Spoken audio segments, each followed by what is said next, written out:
يا ناس خافوا الله، يا ناس ذكروا بعض، يا ناس حذروا بعض، يا ناس الموضوع ما ينسكت عليه. أرجوكم، الموضوع خطير جدا جدا، وكل ما قاعد يكبر كل ما كان خطر أكبر على المجتمع وعلى الجميع. اليوم احنا مش دعاة ولا علماء، وفينا من الأخطاء وفينا من المشاكل، وناس طبيعيين مش متشددين دينيا ولا مفرطين معتدلين. لكن تدرون وش اللي يقهر؟ الاستسهال في المعاصي. الاستسهال في المعاصي صار عيني عينك بتبجح. صار الواحد يتفاخر انه سوى معصية، صار الواحد يقول شوفوني ترى انا عصيت ربي، شوفوني. لا، وصاروا ياخذونها موضة وفخر وتطور ودلع وحضارة. لا يا جماعة، لا، اللي قاعد يصير خطأ.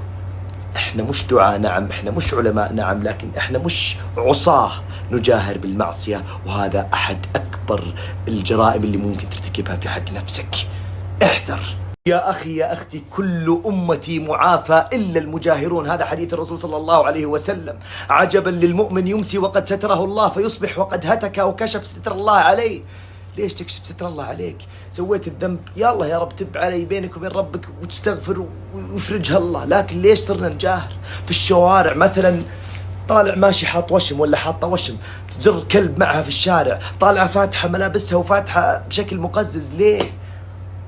صح كلنا نغلط، لكن ليش صرنا نستسهل المعصية ونجاهر فيها ونمشي فيها؟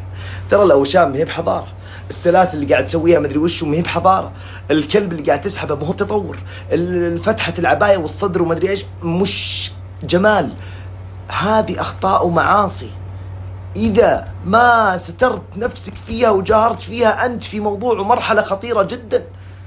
المجاهرة بالمعصية واستسهال المعصية يا جماعة موضوع انتبهوا منه. الأمهات والآباء عليكم دور كبير كبير جدا. اترك الاستراحات والروحات والجيات، واترك انت الطلعات وإهمالك لبيتك. ركز في عيالك، علمهم الخطأ، علمهم الصح، انتبه لتصرفاتهم، اهتموا بهذه التفاصيل، اهتموا بموضوع المجاهرة بالمعصية واستسهال الذنب. استسهال الذنب يا جماعة الموضوع مش سهل أبدا، لأنك تتمرس اليوم تستسهل تستسهل تستسهل، بكرة توصل ذنوب أعظم وأكبر ومصائب أكبر. ممكن تكون مصائب في حق نفسك ووطنك وأهلك وجرائم وتنسجن ويكبر الموضوع. اليوم التبلد إذا بدأ معك شعرة شعرة سيتطور ويزيد. احذر التساهل في المعصية أو المجاهرة.